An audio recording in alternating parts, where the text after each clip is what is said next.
이재명 전 대표가 지난주에 당대표 경선 출마 선언을 했습니다. 기자회견했고 거기서 먹사니즘이란 발언을 했습니다. 이 발언의 핵심 키워드를 제시를 했는데 민생 문제 해결에 앞장서겠다. 그리고 한동훈 전 비대위원장 할 때는 입만 열면 이재명 대표 욕했잖아요. 그 당시에. 맞습니다. 뭐 윤석열 정부도 계속 이제 또 국민의힘 의원들도 입만 열면 이재명 대표 계속 얘기하잖아요. 이재명 대표는 그날 윤석열 얘기 한 번도 안 했고요.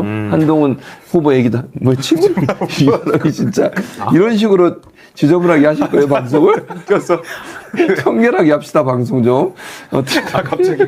국장님. 침을 뱉으신 건가요? 빵 터졌어요. 안 웃으려고. 보통 저희 국장님 앉아있는데 저분이 잘 안 웃습니다. 저 정도 웃으면 파한돼서 한 거예요. 네, 그렇습니다. 뭔 일이 저번에 소고기 많이 드시던데 오늘도 소고기 얘기를 좀 해야 될 것 같아요. 알겠습니다. 그래서 이게 이재명 전 대표 출마 선언문 읽으면서 또 들으면서 황희루 의사는 어떤 생각이 드셨어요?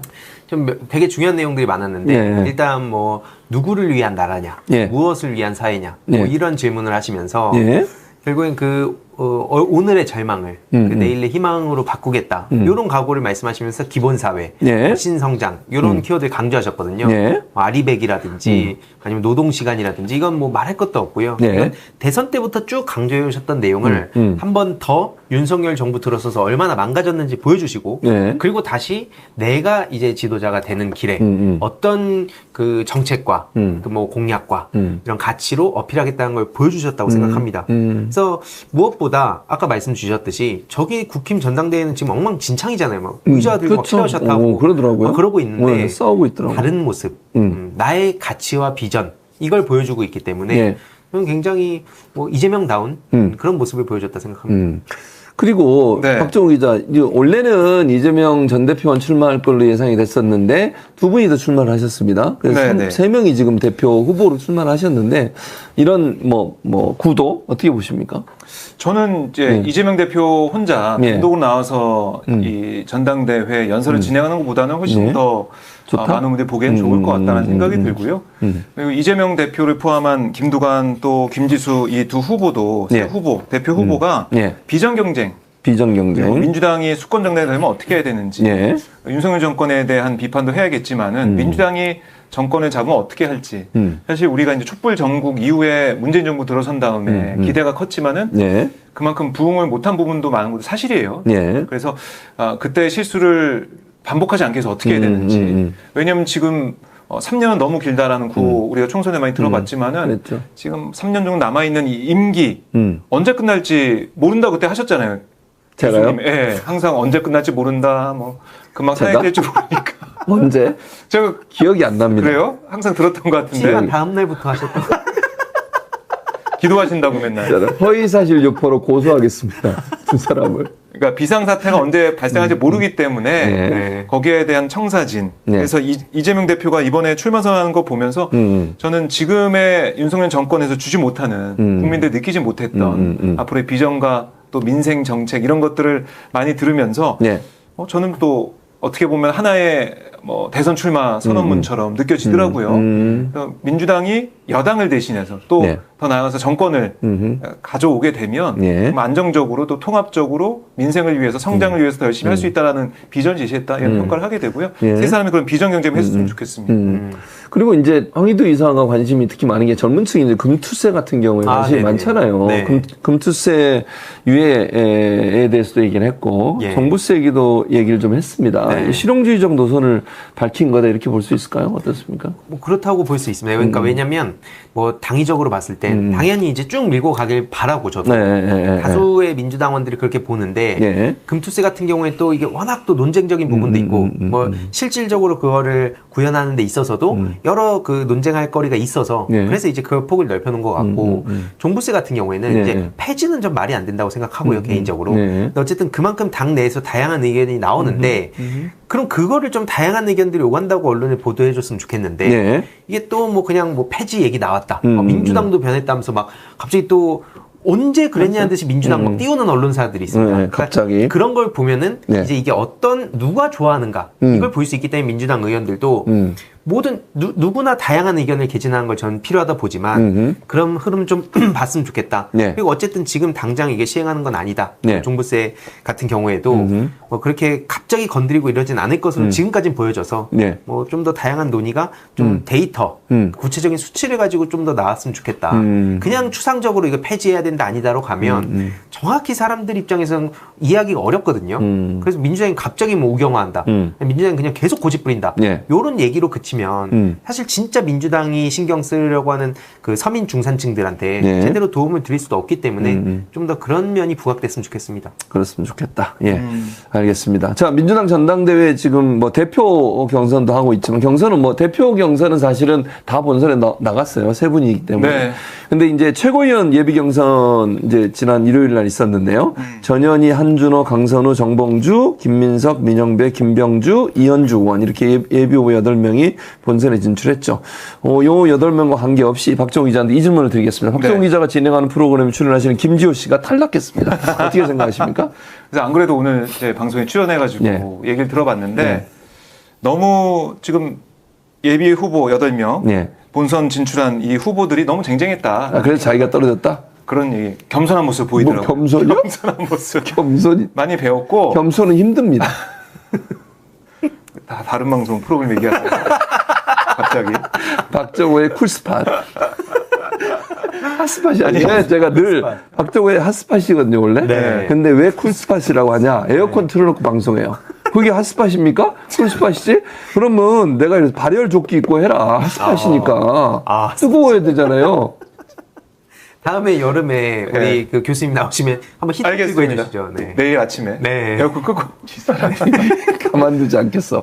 그래서 예. 8명이 네. 된 거 보면은 저는 뭐 대싸움이 됐다는 생각이 들었고요. 김지호는 안 돼야 된다는군요. 그러니까. 김지호 같은 분은 안 돼야 된다. 이런 아니, 그게 말씀이신 거죠? 아니고요. 네. 어쨌든 이 선출직, 그러니까 네, 선출됐던 선출. 경험이 있는 사람들 위주로 좀 더 지지하신 게 아닌가 생각이 들어요. 이성윤 의원도 선출되신 분이었는데? 여보세요. 진짜 놀리기가 재밌습니다. 네. 예. 근데 뭐 알겠습니다. 초선보다는 뭐 재선 이상으로 선출하신 것 같고 특히 정견 발표에 있어서 많은 평가를 하신 것 같아요. 제가 네, 봤을 때는 맞아요. 네, 정견 발표에서 가장 인상 깊었던 정경 발표가 역시 뭐 정봉주 전 의원의 정견 발표가 예. 선명성 있었죠. 선명성 바로 있었다. 탄핵 얘기를 하면서 예. 그 선봉에 서겠다고 하니까 예. 선명성 면에서는 가장 좀 점수를 많이 받지 않을까 생각이 들어요. 네. 황희도 이사는 어떻게 보셨어요? 보셨어요? 정경 발표 아니면? 네, 잘 봤습니다. 진짜로 본 거죠? 아, 봤습니다. 알겠습니다. 네네. 어떤 분이 제일 인상 넘어가겠습니다. 깊었어요? 뭘 넘어가요? 안 봤지? 아니, 저 봤는데, 저 개인적으로는 김민석 의원. 아, 왜요? 예전에 그 상황실장 하실 때도 네. 지난주에도 좀 말씀드린 것 같은데 네. 그때 뭐 이따 뒤에 나올 이런 심리전 문제에도 관심 많이 가져주시고 네. 그러니까 되게 상황실장 때도 안정적인 모습을 보여주셔서 그렇죠. 네. 물론 지금 이 시점에 제가 이렇게 얘기해서 네. 제 그 유튜브에 오셔도 막 싸우시는 분들 계시더라고요. 아, 그래요? 아, 김민석은 안 된다, 누군 안 된다, 아, 누군 서로 해야 막 된다. 싸우는군요. 네, 근데 사실 그런 내용이 예전에 제가 이걸 했을 때보다는 좀 줄어든 것 같아요. 줄어들었다. 왜냐면 뽑을 분들이 많으니까 난 이런 점이 누가 좋아요. 이런 예. 얘기들이 좀 더 많은 것 같아서 그건 되게 긍정적인 변화다. 그러니까 이제 누가 안 된다보다 이 사람 꼭 됐으면 좋겠다. 네. 그만큼 이제 쟁쟁한 분들이 다 나오셨고 네. 아까 뭐 김지호 네. 후보님도 얘기 나왔는데 네. 원외에서 들어가기가 사실 되게 힘들잖아요. 그럼에도 불구하고 되게 그런 강렬한 인상 남기셨다 생각합니다. 김지호가? 막 친구 같은 최고위원 그래요? 되겠다고 안 보셨죠? 현장에 있었어요, 저는. 현장에 현장에. 정봉주는 어떻게 된 겁니까? 원외 인사시잖아요. 그게 워낙 근데 압도적이잖아요. 압도적이다. 예, 김지호는 지명도라든지. 압도적이지 않다. 이렇게 정리가 가능한가? 뭐 싸우셨어요? 재밌게 해보려고 이렇게. 이거 보세요. 재밌게. 분위기 좀 재밌게 만들어 보려고 이러는 거잖아요. 내가 지금 김지호하고 무슨 원한이 적겠습니까? 김지호, 뭐지? 좀 그냥. 부대변인. 네. 좋아합니다. 감사드리고요. 네. 예. 자, 국민의힘 얘기로 넘어가 보도록 하겠습니다. 네. 점점 진흙탕 양상으로 번지고 있어요. 진짜 대단하지 살벌하죠. 않습니까? 살벌합니다. 네. 배신자라고 그러고 막 저 의자 던지고 막 이러더라고요. WWE 그 프로레슬링 분줄 알았을 거 갑자기. 그 애국 순찰팀이 나가서 막 때리고 엎어놓고 패더라고요. 보시면서 어떤 생각이 드셨어요? 그 국민의힘 전당대회 그런 폭력 행태. 일단 그냥 예전에 자유당 시절 그 시절에 제가 안 태어나 있었는데 그런 드라마 속에서 보던 모습을 아니 진짜로 밖에 나가갖고 막 패고 있더라고요. 눕혀놓고. 진짜로. 그럼 배신자라고 그러고 막. 그러니까요. 근데 사실 이게 저희가 되게 웃으면서 얘기는 했지만 이게 심각한 게 아베 그리고 지금 이재명 대표님 올해 또 정치 테러가 있었고요. 예, 그랬죠. 불과 얼마 전에 그 트럼프한테도 네, 정치 맞아요. 성향에 따라서 이건 말도 안 되는 말도 안 되는 행동이죠. 그러니까 막 총 쏘고 막 칼 찌르고 패고 이런 야만의 시대로 가서 안 되지 않습니까? 근데 지금 그게 너무 윤석열 정부 들어서서 도덕, 윤리 이런 기준점 같은 게 지금 다 무너져 버렸습니다. 일베들이 언제 그랬냐는 듯이 당당하게 거리로 나서고 있어요. 이거는 그러니까 이명박근혜 때보다도 심각하다는 얘기가 나오는 거 아니겠습니까? 저는 이거 굉장히 우려하면서 보고 있습니다. 그래서 한동훈 씨가 그거 말려요. 한동훈 후보가 그래요? 이렇게 가면 안 된다. 국민의힘 이렇게 가면 안 된다고 말해도 신경도 안 씁니다. 막 의자 막 해가지고. 근데 댓글팀, 여론조사팀 뭐 이렇게 그러니까 댓글팀이란 건 장해찬 전 최고가 얘기한 거고 한동훈 후보 측에서는 여론조성팀이다 이렇게 얘기를 했어요. 이 문제는 어떻게 보십니까? 아니 한동훈 후보는 계속해서 부인하고 있죠. 특히 이번에 양문석 의원실에서 내놓은 그 자료에 대해서도 자료에 대해서 24개의 계정 뭐 6만여 개 댓글 달았는데 502개가 똑같았다. 그러니까 댓글을 뭐 이렇게 조직적으로 다는 팀이 있었던 거 아니에요. 이런 거기에 대해서 한동훈 후보는 이거 조직적으로 뭐 한 게 자발적으로 한 거다. 자발적인 그 사람들 난 몰랐다. 뭐 이렇게 얘기를 하고 있는데 일단 조사를 해봐야 되는 것이고. 예전에 우리 드루킹 특검을 얘기를 계속 하고 있는데 드루킹 특검에서도 사실 이런 사안들이 뭐 어떻게 보면 불거져 단초가 돼가지고 수사에 들어간 거 아니겠습니까? 맞아요. 그랬었죠. 그럼 과연 이게 실체가 있는지 없는지는 수사하고 조사해봐야 되는 것이죠. 특히 장해찬 전 최고위원이 자기가 가지고 있는 그러니까 자료까지 내놓고 내가 거기서 활동했다. 그러니까 내가 했다.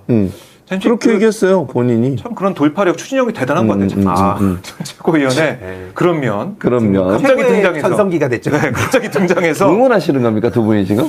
요즘은 그 의인 아닙니까?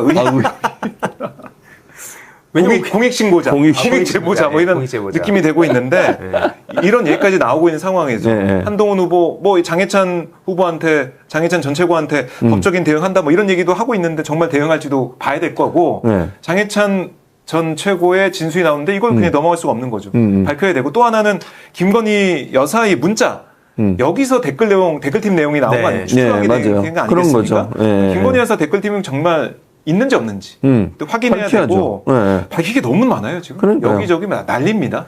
아니 근데 지금 뭐 댓글팀을 만약에 운영을 했다면 그거 자체는 법적으로 문제가 되는 거 아닙니까? 그렇죠. 공적인 이명박 정부 때 그것 때문에 잡혀간 사람들이 꽤 많습니다. 그러니까요. 그게 심각한 일이고 특히 그 장해찬 씨가 4개 건을 공개하지 않았습니까? 뭐 참여연대 조지라든지 아니면 뭐 잘하고 있다 뭐 그 콤비 얘기하고 하는데 그게 다가 아니지 않겠습니까? 그나마 그 중에서도 이제 공개할 수 있을 정도의 얘기를 했을 테고, 이준석 씨도 그 과거의 당대표 시절에, 이제 뭐 이와 관련한 얘기가 있었다는 식으로 이제 와서 얘기했어요.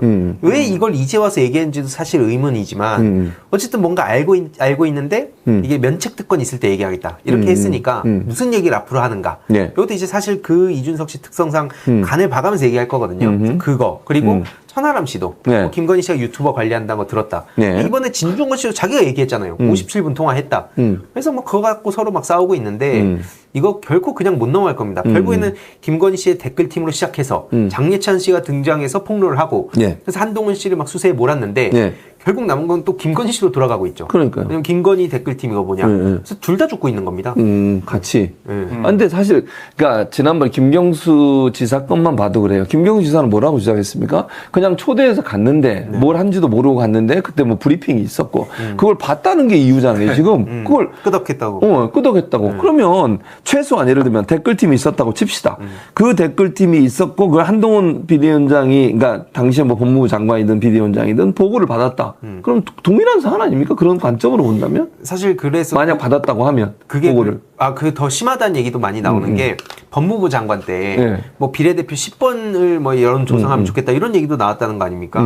그래서 그 외곽팀에 대한 얘기가 나오고 있는데 이명박 정부 때도 그 국정원 그리고 군 사이버사령부 이렇게 두 개 축으로 움직였었습니다. 그래서 그때 당시에 김관진 전 국방부 장관, 원세훈 국정원장 이 둘도 결국엔 감옥을 갔죠. 그런데 윤석열 정부에서 그걸 다시 사면해 줍니다. 자기들이 잡아놓고 나서 거기 원세훈 가석방 시켜주고요. 맞아요. 그다음에 김관진도 사면시켜주고 오히려 국방혁신 4.0 그걸 거기에 맡깁니다. 그러니까 이런 일들을 그럼 왜 갑자기 지금 와가지고 이런 무리수를 남발하냐? 이러면 당연히 이제 의심을 할 수밖에 없는 거고요. 법무부 장관 때도 한동훈 씨한테 그렇게 했다면 그것도 의심할 수밖에 없는 게 의심이 아니라 확신이죠. 이거 양문석 의원이 공개한 거 보면 닉네임이 다 다릅니다. 다른데 띄어쓰기 오탈이나 오탈자가 다 똑같은 내용 그냥 복붙을 해놨어요. 이건 의심이 아니라 확신이죠. 그렇죠. 말이 안 되지 않습니까? 네. 오탈자도 있는데 똑같다며. 똑같아요. 그럼 문제가 있는 거죠. 그래서 그게 지금 또 일부가 공개됐고 민주당 지도부에서도 이걸 심각하게 봐야 된다. 장경태 최고위원도 얘기를 했기 때문에 요 또한 그냥 넘어갈 수 없다. 한동훈 댓글팀, 김건희 댓글팀 좀 다른 양상인데 예. 결국 둘 다 각각 민주당에서 예의주시하고 있는 것 같다. 그렇게 봅니다. 그럼 이 김건희 여사 측이든 한동훈 후보 측이든 만약에 댓글팀을 운영을 했다고 하면 이 자체는 수사를 해서 반드시 시시비비 가려봐야 되는 거 아니겠습니까? 수사를 할 수밖에 없죠. 네. 지금 서로 다 부인하고 있는 거 아니겠습니까? 네, 그런 상황이죠. 몰랐다. 댓글팀 뭐 없었다. 이런 식의 얘기를 하고 있기 때문에 이거를 파헤쳐봐야 되는 것이고 네. 민주주의 근간을 흔들 수 있는 거기 때문에 봐야 되는 건 뭐 여야 가릴 것 없이 해야 되는 것이고 네. 결국 할 수 있겠냐 그 문제 아니겠습니까? 네, 그렇습니다. 검찰이 할 수 있겠나? 근데 모르겠어요. 한동훈 후보가 대표가 된 다음에 한동훈 후보 뭐 지금 김옥균 프로젝트 3일천하 얘기까지 나오고 있으니까 또 이걸 수사해서 어떻게 하려고 하는지 아니면은 뭐 한동훈 특검법에 포함되어 있는 조국 혁신당에서 내놓고 있는 가족 문제나 아니면 고발사주 문제 이런 걸 가지고 또 하려고 하는지 모르겠습니다. 그런데 한동훈 후보 측에서는 어쨌든 이게 사실이 아니라고 하니까 수사가 필요한데 과연 검찰이 할 수 있을지 특검이 나올 때 거부권도 행사 안 하면서 할지 모르겠어요. 어쨌든. 근데 이거는 한동훈 후보 입장에서도 이건 좀 어떻게 보면 좀 긴장되는 순간이 될 수밖에 없다라는 거고요. 김건희 여사 댓글팀은 또 수사 안 하겠죠, 검찰에서. 그러니까. 그럼 또 이거 김건희 여사 특검법 여기다 추가해서 발의를 한다고 하니까 조국 혁신당에서 또 민주당에서 이걸 좀 들여다보고 있으니까 이것도 특검은 넘어갈 수 없다 생각이 듭니다. 근데 이거 박종희 기자님 소개를 해야 되는 한국갤럽의 여론조사 결과를 보면 사실 김건희 여사 문자 논란 이후에도 한동훈 지금 후보의 지지율이 높은 걸로 나와요. 네. 왜 그럴까요? 뭐 한 두 가지를 볼 수 있는데 하나는 윤 대통령 그립감이 많이 약화됐다라는 게 당원 사이에서도 그게 있는 것이고 또 하나는 결국에는 아니 윤석열 다음을 우리가 봐야 되는 거 아닌가 딱 봤을 때 네 사람 있지 않습니까? 한동훈, 원희룡, 나경원, 윤상현. 근데 네 사람을 비교해 보면 한동훈 후보 빼고 세 사람은 다 우리가 봐왔잖아요. 어떤 뭐 성능, 어떤 효능감이 있는지, 어떤 역할을 할 수 있는지 다 봐왔어요. 그러니까 이제 다 긁어본 부분이죠. 근데 한동훈 후보는 보니까 여론조사상에서 정치 지도자, 장내 정치 지도자 2위를 가고 있어. 1위는 이재명 대표지만 2위 가고 있고 또 팬클럽도 있고 뭔가 뭐 민심 사이에서도 괜찮은 것 같아. 그래서 네 사람 중에서는 그래도 당을 미래로 이끌 사람은 한동훈 아닌가 이런 생각을 좀 하는 것 같아요. 그러니까 이렇게 윤심이 약화되는 것과 더불어서 미래 권력에 대한 생각을 할 수밖에 없으니까 한동훈 후보 얘기가 나오는 것이고요. 또 김건희 여사 문자가 나온 다음에 딱 봤을 때 맨 처음에 익심 논란이 있지 않았습니까? 그렇죠. 어떻게 이걸 씹을 수 있어 여사 문자를. 근데 그 얘기보다 아니 문자 내용 봤더니 정말 사과할 생각이 없었네. 왜 아직까지 사과 안 하지? 이런 생각. 이러다가 보수 정당 완전히 괴멸하는 거 아니야? 이런 생각하는 당원들도 많다는 거죠. 그럼 황희두 인사는 지금 이 상황으로 본다고 하면 누가 대표가 될 것 같으세요? 분위기로. 이거는 뭐 사실 워낙 압도적 이거 나머지 나경원, 뭐 원희룡, 윤상현 합쳐도 지금 한동훈 씨한테 안 되잖아요. 현재. 그래서 지금 시점으로 봤을 때는 이게 그 다른 분들도 그러니까 계속 우리 아까 민주당 얘기할 때도 했지만 그냥 각자 자기가 어떤 그 비전과 가치를 가지고 국힘의 그 지도자가 되겠다 이런 걸 좀 어필했으면 좋겠는데 계속 뭐 그냥 누군 안 된다 윤심 어디 있다 이것만 하니까 그러니까 정치 속성상 그걸 아예 말 안 하는 건 전 불가능하다 봅니다. 다만 그 얘기만 하면 당연히 이제 한동훈이랑 원희룡 요 두 명의 싸움으로 귀결될 테고 근데 지금 원희룡 씨도 사실 너무 엉망이니까 지금 한동훈 씨한테 모든 걸 다 뺏겼죠. 특히 아까 말씀하셨듯이 윤석열 대통령 그립감이 이게 그냥 좀 약해진 게 아니라 지금 아예 손 잡으면 나락으로 가는 상황이니까 이거 마이너스만 되고 있는 것 같습니다. 마이너스만 되고 있다. 저 원희룡 후보 요즘에 하는 거 봐서는 그냥 야당 대표 나온 것 같아요. 느낌이 한동훈 후보한테 하는 게 야당에서 막 공세하는 것처럼 느껴져가지고 그렇게 드루킹 하는데 얘기하고 그러더라고요. 그러니까 자폭전대 얘기 나오고 분당대 얘기 나오고 분당대 얘기 나오니까 또 판교 대회 분당 옆에 있다고 뭐 그런 얘기까지 나오는데 그럴 정도로 이제 엉망진창이다 이렇게 얘기가 될 수밖에 없는 것이고요. 근데 친윤 쪽 의원 얘기를 제가 전에 들은 바에 의하면 지금 한동훈 후보가 앞선 건 맞다. 인정은 하고 있더라고요. 근데 1차에서 안 끝날 거다. 2차 가면 다를 수 있다. 결선하면 다를 수도 있다. 또 이런 50%가 안 된다. 이런 얘기네요. 그러니까 그만큼 이게 당심이라는 게 지금 여론조사에 표출 안 되는 부분이 있다고 보는 거예요. 친윤 쪽에서 아직까지 그게 착각인지 아니면 잘못 판단한 건지 모르겠지만은 일단은 당심이 이렇게 호락호락하게 넘어가지 않고 윤석열 대통령 지키려는 그런 당심의 목소리가 표로 반영이 될 거다 이런 생각을 하고 있는데 모르겠습니다 저는. 근데 여연 망하지 않았어요 지난 총선 때. 각 후보들한테도 그 제대로 된 조사 안 알려줘가지고 불만 많았던 걸 알고 어디서 그런 거 조사하는지 잘 모르겠는데 아니 원희룡 후보도 그럴 거면 좀 제대로 했으면 좋겠는데 무슨 뭐 한동훈 후보한테 쫑알쫑알 된다고 그러니까 당연히 25년 그게 말입니까 뭡니까 그게 방송 나가고 근데 저는 이런 생각을 했어요. 우리가 이제 그 예전에도 법무장관 할 때 또는 뭐 그 비대위원장 할 때도 보면 나와서 발언을 내보면 요거 이제 제가 한 얘기 아닙니다. 쫑알쫑알 요거 이제 원희룡 후보가 얘기한 거잖아요. 그런 모습 때문에 되게 이제 좀 그런 느낌 안 받으셨어요? 어떤 느낌이요? 쫑알쫑알. 왜요? 왜 답을 안 하시죠? 저 모르겠어요. 이 사람이 무슨 느낌이요? 이런 식으로 할까? 내가 사설에서 얘기했잖아요. 쫑알쫑알이라고 나한테. 아니요, 저 그런 적이 없는데. 쫑알쫑알. 이제 당해보니까 원희룡도 아는 거야. 그런 느낌 안 드세요? 들어보면서 자기가 20 몇 년 정치했는데 이런 사람 처음 봤다고 그러잖아요. 이렇게 했는데 토론을 이런 식으로 하는 사람 처음 봤대. 그게 바로 국민들이 느끼는 한동훈 후보에 대한 느낌이에요. 솔직히 얘기하면 막 소위 우리가 얘기하면 깐족된, 쫑알쫑알 다른 표현하면 깐족된다 이런 표현 있잖아요. 말 끊고, 원희룡 후보 그런 얘기 듣어요. 말 끊고, 깐족되고, 쫑알대고. 그게 국민이 느끼는 건데, 그게 본인들 같은 편에서도 그런 얘기가 나오잖아요. 근데 이게 한동훈 후보가 좀 너무 그 버튼을 눌렀던 게 그 노상방류 얘기를 다시 한 번 전 국민 앞에서 해버려가지고 저 이 정도는 좀 할 수 있지 않을까 싶기도 하네요. 또 지금 보니까 재밌습니다. 왜냐면은 또 한동훈 후보가 허공에 막 사태질하고 이러진 않았잖아요. 근데 막 라디오 나와가지고 맞은편에 현근택 변호사 있었죠 그때. MBC 라디오에서. MBC 라디오 싸웠죠 그때. 허공에다 나갔죠 그래. 사태질하고 쇼하고. 하여튼 저러니까 집권 여당으로서의 모습을 볼 수가 없다. 그러니까 지금 이재명 대표님이 심리적 대통령 얘기를 듣는 거 아닙니까? 다 저기 자업자득이죠. 그러니까 이재명 대표가 지금 뭐 종부세 얘기하고 그다음에 뭐 금투세 유예 얘기하고 뭐 그런 식으로 가고 있는데 저는 어떻게 보면 이 전략이 좀 시의적절한 게 보수 쪽에서도 어떻게 보면 진정한 보수는 마음대로 없을 것 같아요.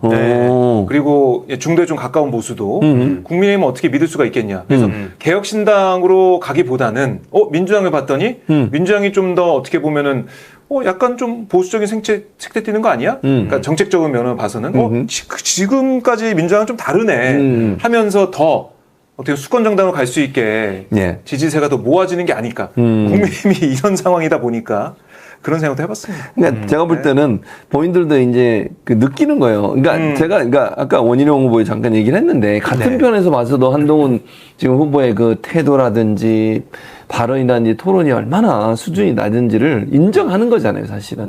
자기가 정치를 그렇게 오래 했는데 처음 봤다고 이런 사람. 그 정도면 더 이상 무슨 말이 필요하겠습니까? 아니, 민서영은 출연시켜야 되는 거 아니에요? 여기요? 원희룡. 이 사람이 진짜 뭐 하시는 거예요? 너무 심정을 잘 대변하니까. 핫스팟에 출연시키세요. 핫스팟. 최보라는 절대로 못 옵니다. 그러니까 그 정도로 국민들의 마음을 대변하고 있는 원희룡 후보. 대단합니다. 여러모로 대단합니다. 그러니까요. 요즘 이의제이죠, 뭐. 이의제이죠. 그 사이에 이은영 소장이 들어왔습니다. 다음 방송을 위해서. 참고로 말씀드리고요. 자, 이제 마쳐야 될 시간이 됐습니다. 100명이 지금 안 가서. 곱하기 1000. 너무 안타깝습니다. 6,800명 보고 계시고요.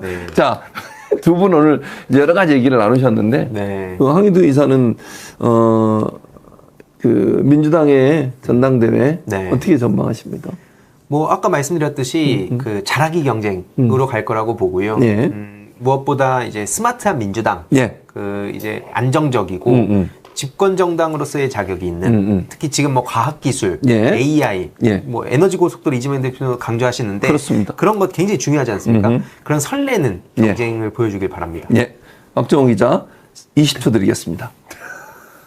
끝내야 돼요. 시간을 막 50초 남았습니다. 20초 얘기하고 방송인은 시간을 잘 지키는 게 중요해요. 저희는 정시에 딱 끝나면 저는 정청래 법사님과 동일하게 방송을 진행합니다. 정시에 출발하고 정시에 끝냅니다. 정시에 끝낸다? 말을 길게 하면 끊어버리겠습니다. 20초 딱 갔는데요. 끝. 자기 혼자 얘기해서 더 이상 말 듣지 않겠습니다. 자, 오늘 마칠 시간이 됐습니다. 유상범 의원 심정이 이해 갑니다. 퇴장시키겠습니다. 자, 사회자 마음이에요. 자, 최진봉의 정치수다 시즌4 끝까지 함께 해주신 여러분 고맙습니다. 저희는 다음 주 한 번 더 남았습니다. 이렇게 재밌고 유익한 방송이 아쉽네요. 네. 이렇게 유익하면서 재밌는 방송. 살신성인의 방송. 자기를 깎아내리면서 웃겨주는 방송. 네. 이런 다음 방송. 주는 꼭 80명 넘길 수 있도록. 알겠습니다. 꿈을 가지겠습니다. 계속 성장하고 있습니다. 예. 네. 자, 오늘도 저와 함께 해주신 오마이뉴스의 박정호 기자 감사드리고요. 황희도 사람 사는 세상 노무현재단 이사 또 감사드립니다. 다음 주가 마지막입니다. 여러분 마지막 100명 넘을 수 있도록 여러분이 많이 홍보해 주시고 많이 오셔서 시청해 주시기를 부탁드리도록 하겠습니다.